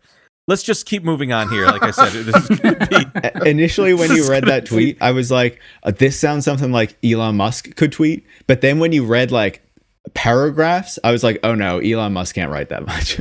Yeah. He's way too stupid. It was too fucking dumb. Interestingly, Jeff Bezos was an early investor in Google. And when I say early, I mean early. He invested $250,000 in 1998. And that ended up being several $1 billion worth of a position, which is pretty remarkable to me. The stuff that he's doing, firstly, with Blue Origin, where basically for a period of 3 years, Blue Origin, for those that don't know, is a fucking space company, right? And we'll tie it together at the end, but at the end of the day, he was in some sort of clandestine way, for 3 years, trying to hide the fact that they're creating launch vehicles. And it only ended up through some journalism finding out this kind of complicated array of holdings companies was able to say hey, I don't know, this guy is really up to something weird. We should probably take a look into this. And it turns out he's trying to leave Earth, which, I can't disagree with him. One of the things that he's also invested in, along with a litany of other, large kind of investors, is ZocDoc, which is basically, what ZocDoc is you can use Google Hotels or something like that to find hotel and different price, and it's kind of like that, right? It's a service to find a doctor, and you can search by specialty. You can search by, Insurance. Insurance, exactly, who's par with your insurance. And also, location, obviously, and stuff like that. But it's a little weird. Firstly, what this does, I mean, the function of this is basically to create a necessary middleman between you and the care that you need to get, right? This is a private company. It was founded in 2007. It had raised, between its founding, I'm just reading here from Wikipedia, between its founding in 2015, it had raised $220 million from investors, including Bezos, Salesforce CEO Mark Benioff, Goldman Sachs, Ron Conway, and a few other people. But, long story short, it's now worth a lot of money, several $billion. But again, it goes with Bezos's ethos to be essentially a very kind of pleasant UI barrier to entry, right? You have to go through us. It is through our lens that you get, you get healthcare. And one of the weirder things, again, and I'm going to read here quickly from, I'm just going to read here.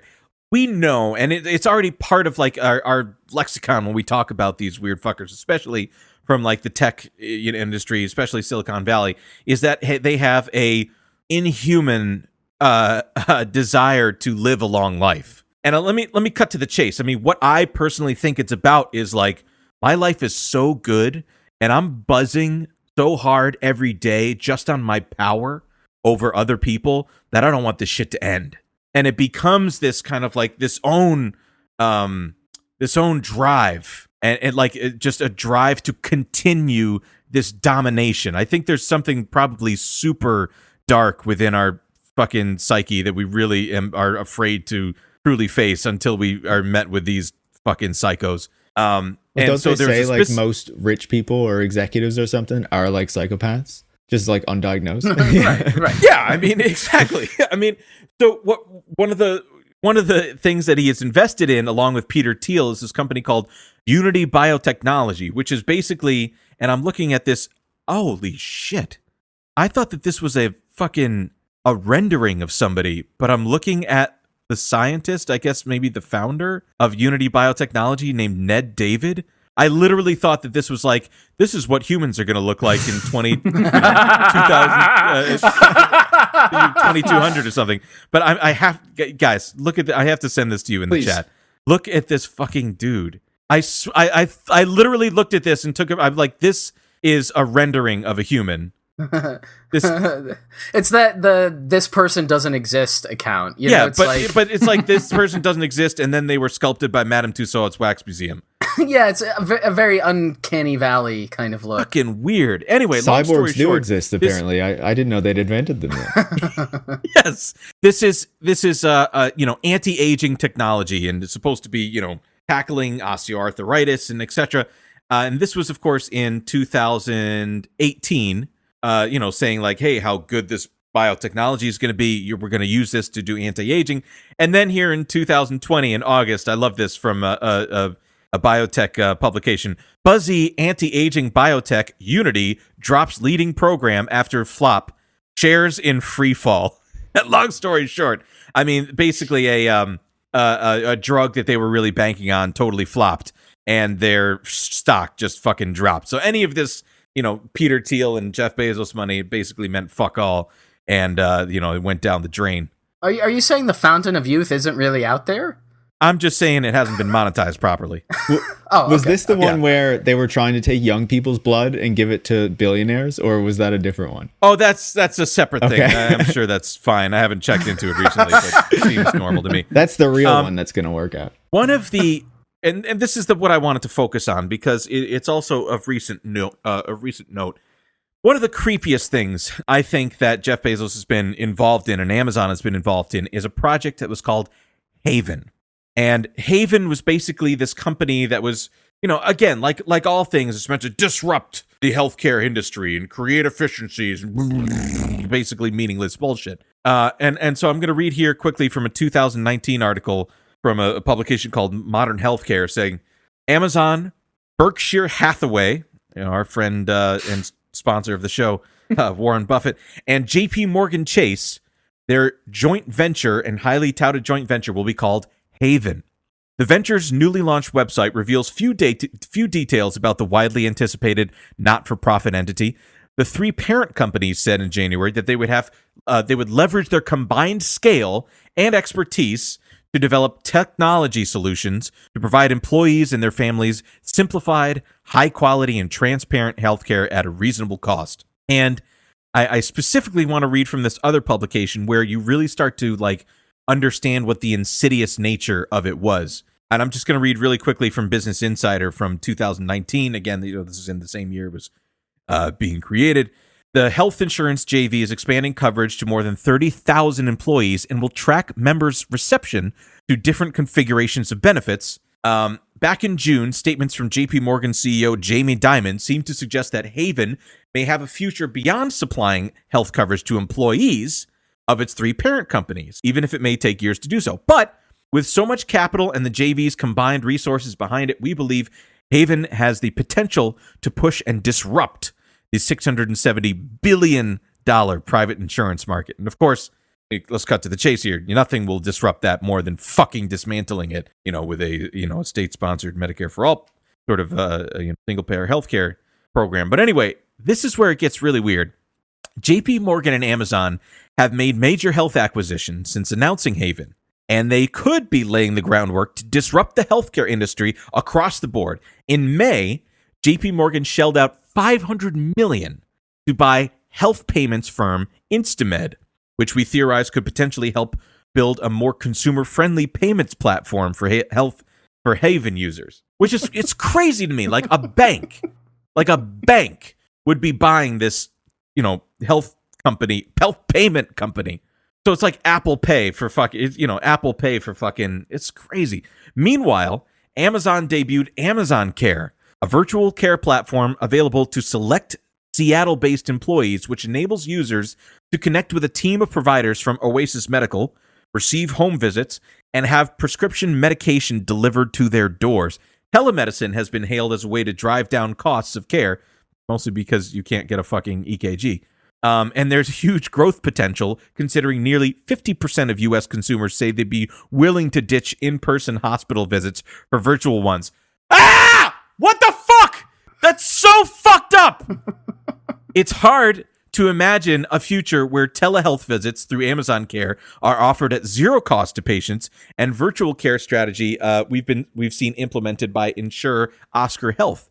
Further, Amazon purchased ePharmacy PillPack for $750 million in June 2018 and started marketing it to Prime members. I don't want to read more of this because I don't want you to read more. No, I'm so upset right now. But let me read a statement from the Haven Healthcare website, and this was from January. In the past, this is Haven, so this is the company. In the past 3 years, Haven explored a wide range of healthcare solutions, as well as piloted new ways to make primary care easier to access, insurance benefits simpler to understand and easier to use, and prescription drugs more affordable. Moving forward, Amazon, Berkshire Hathaway, and JP Morgan Chase will leverage these insights and continue to collaborate informally to design programs tailored to address the specific needs of their own employee populations. Haven will end its independent operations the end of February 2021. They're closed. They're shut down. 3 years to try to fucking disrupt healthcare, and it did fuck all. A complete waste of time. All of these other service companies bought, cannibalized, stripped for parts, totally, disrupted. And for what? For what? For nothing. A complete pet project between three billionaires. Bezos, Hathaway, and Bezos, Buffett, and Jamie Dimon. Complete bullshit. And I think, given this, and there's a lot of other kind of like weird little projects that Bezos has gotten himself involved in. But here's what we're learning from this stuff. Between the healthcare, between the the live forever shit, and the space shit. And I'd like to kind of tie this into a mutual wrap up with all of us around this guy. Is I think in his position, having the kind of 30,000 foot view that he does of, let's just say, humankind, of society, I think he recognizes the precarity of our climate, which he is, extremely responsible for, its destruction because of their, for-profit mass monopoly supply chain. He understands the precarity of our climate. He understands the precarity of our economic situation, us meaning the working class, because he benefits from it. He exploits it. He knows more than anybody what socialism is, right? Because he understands how it would affect him personally. And redacted. And also, I'll say it, but we'll just have to cut it. No, just all right. Keep going. I almost considered saying it, but I'm not going to say it. And he understands that time is ticking if we continue on our way. So if he wants to continue to live to be fucking 200, like he says, he's not going to be able to do it on this planet. And I think it shouldn't be that much of a stretch of the imagination that the two richest people on Earth, himself and Elon Musk, both have, are companies with the means to get them off this fucking planet. I'm not convinced about this guy. I completely agree about that. I think that the space stuff in particular is really worrying because, you get these kind of presentations of it as though it's going to be this really kind of something for everyone, like living in space is going to be great. These kind of space cities are going to be perfect for everyone, kind of this like utopia off planet. And I think one of the things that is incredibly worrying is just how, you talked about how Bezos, because he's so rich, kind of has this like kind of really high view of humanity, right? It is not really in the day-to-day, is not really connected to the actual like struggles that real people have to deal with, right? And even though he had that like tweet where he's looking for ideas, I think that's more like Bill Gates massaging the image with philanthropy kind of stuff. Like he doesn't actually give a shit about it. Like he's interested in these kind of big ideas, these long range ideas, including space, right? And I think when you look at his kind of visions for space, the way he talks about how we need to grow the planet or grow the human population to 1 trillion people. And then we'll have 1,000 Mozarts and 1,000 Einsteins because, when we have more people, more like brilliant people will be able to emerge from it. But what is missing in his kind of depictions of this kind of stuff is what happens to the working class. Like when we're all on these kind of O'Neill cylinders or O'Neill colonies or whatever in orbit around Earth, I don't think we're all going to be on the surface, right? I think it's going to be these people like Bezos who get the benefits that he promotes that will come with this. And I'm not really convinced that we're going to be in space like anytime in the next couple centuries anyway. But you're going to have like a working class that is still highly exploited in order to make this whole thing possible. It is my view of it, at least. And I think The Expanse, which is a show that was picked up by Amazon Prime and renewed by Amazon Prime Video, shows this really well because it illustrates the kind of difficulties that could come with space colonization, like especially the first few seasons of The Expanse. It's not like, wow, space colonization is this kind of utopian project, so great. It's like there are these belters who are heavily exploited, their whole bodies can't adjust properly to the lack of gravity, and that makes it difficult for them to live, and they can't go back on planets because the gravity would be too heavy anyway. It like shows how this kind of project of colonization would be really difficult for a lot of people, and those are the very people who you don't see in the visions from Musk for Mars or from Bezos for these colonies. So I think that's like a really insidious thing that we need to pay attention to when we talk about these space projects as well, because that doesn't really make it into like the popular kind of vision of space that we're so often shown. Totally agree. Let them go to space. Put them both on a rocket. Actually, put them both on a SpaceX rocket. Even better. Totally. Then it'll blow up before it even gets off the planet. Need to say that part out loud. Bye-bye. Bye-bye. That was the one that blew up, right? Jeff, did you made sure to pack some sort of MREs things to? Oh yeah, I fucking got iguanas. I don't know how he said it. No, he's got the entire backlog stock from diapers.com in the rocket. Come on, Elon, we can put these on. Have a good time. I'm sorry. Really tickles man. you. I like that. It really... The iguana has to be freeze dried though, you know, in those little packets that you need to tear open. Get your little crisp of iguana. Oh my god. Iguana based. I really appreciate Paris. I really appreciate you coming on the program to kind of talk about this guy, because I think we needed a bit of kind of hand holding and understanding, like on a total view, like what does a person like that, what the fuck went wrong with our political economic system that a guy like this was even allowed to exist? It's like what regulator, like in a just society, I was thinking about this, Shane, as you were talking about, like in a just society, he should have never been able to be allowed to purchase the Washington Post. Right. Like nobody should be able to accumulate this much power. And the sick part is, like, the farther he keeps going with this, the harder he's going to be to stop.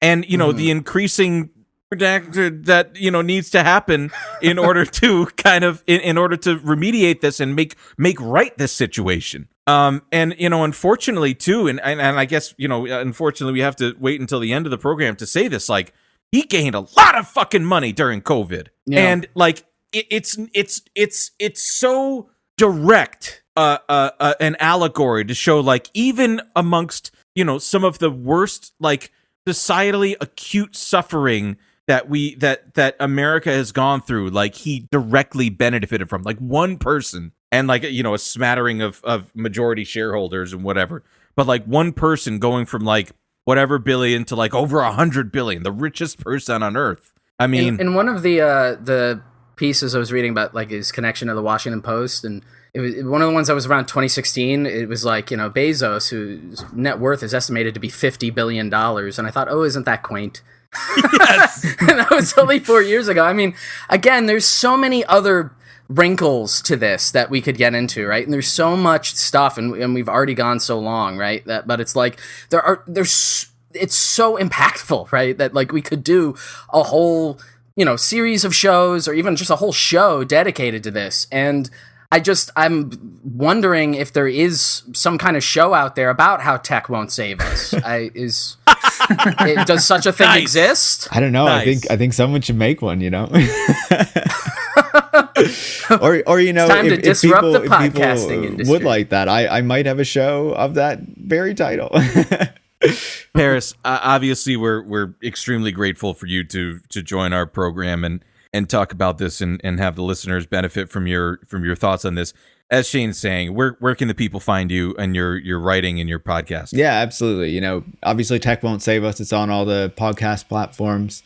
I'm at Paris Marx on Twitter. And I write in Jacobin most often, but NBC News, CBC, a bunch of other publications as well from time to time. It's been fantastic to talk with you guys. As Shane was saying, like, we've chatted for 2 hours about Jeff Bezos, and I still feel like we've only kind of scratched the surface. Like, there's just so much that you could talk about with this guy, and with all of these, like, fundamentally evil billionaires that, as you say, should not exist at all.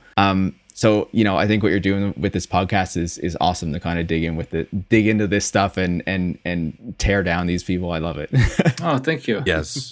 Thank you. I think it's important for us to really not only just scratch the surface of Jeff Bezos, but really dig in, as deep as possible, and really just excavate every part of him that we can. Mm-hmm. I completely agree. Research-wise. Right, of course. We didn't even talk about, like, the texts, the leaked texts. We didn't even talk about the Alive Girl. They're so weird. Yeah, it's very strange. Again, there's another time, perhaps another time. Do you remember how fucking Mohammed bin Salman hacked his cell phone? Yes. Oh my God, there's so much, so dude. Fucking funny, dude. All right. Okay. Another time. We'll get to it. Paris, thank you again for joining our program. Thank you very much. Thanks so much for having me. All right, folks. Be well. Stay cool. Bye-bye. Good night. Yo, at Amazon, we stay grinding. Got that 10-hour shift behind me, but I work OT to put my time in, cause that paycheck is so shiny. Bling, your lifestyle is old-timey. And why these old women so whiny? Why none of these dudes don't try me? I'm unsellable, I'm grimy. My unpaid time is clocked out. You go negative, you get walked out. For real. And I walk out if I'm processing all day though. I am out of your league, so why don't you please get out of my way, ho? And I tell the PAs where to put me, cause they do what I say so. I ain't fucking with the UPT, cause the VCP going off and it's crazy, dog. And all of y'all look for VTO, but you don't even know the backlog. I'm indirect, problem solve, every day, fuck all of y'all. Keita, Timonam Keho, Monopoly bonus act 2, like I'm from Nepal. Maaglo 2, Temi Sanoho. Don't put that exception in a transfer toe. Get that shit off or I'm hanging my coat. And don't try to write your number on a post-it note. I don't need that shit. Go back to your station and get off my ass. I fucked around until about an hour passed. I'm labor tracked, I don't get no time off task. Amazon Lex 2, you know how we do. With my crew and we acting a fool. AM coming through, see him looking at you. Amazon Lex 2, you know how we do. Gotta make rate, but I'm late. That's great. Hope I got a good spot. Where am I at? Good God. Amazon Lex 2, you know how we do. With my crew and we acting a fool. AM coming through, see him looking at you. Ooh. Amazon Lex 2, you know how we do. Gotta make rate, but I'm late. That's great. Hope I got a good spot. Where am I at? Good God. I'm standing scanning with an attitude. 2 bodyguards on me, I'm a dude with the J's on and my hair long. Tryna make rate for the weeds gone. I'm a process the item when I get it. If it don't scan, then forget it. I'ma ship it to the problem solver. They gon' solve the problem like a lawyer. Ayy, I'm the one they call the Spider-Man, tryna save the day with a pallet jack. You the one always cherry picking, got me pissed off when I'm in the back. Ayy, I'm working hard every day. Ayy, I clock in and out for the pay. Ayy, everything's going my way. Yeah, my homie just sent me that play. Ayy, I know it's Wednesday, but it's Friday. Off 3 days of since mandatory. Then I'm right back at it. My family's mad, y'all. They say I gotta have it. More like gotta have it. I get up to get it. Working to keep all that I got. Pushing all that I wanna lie. That's why I'm in this.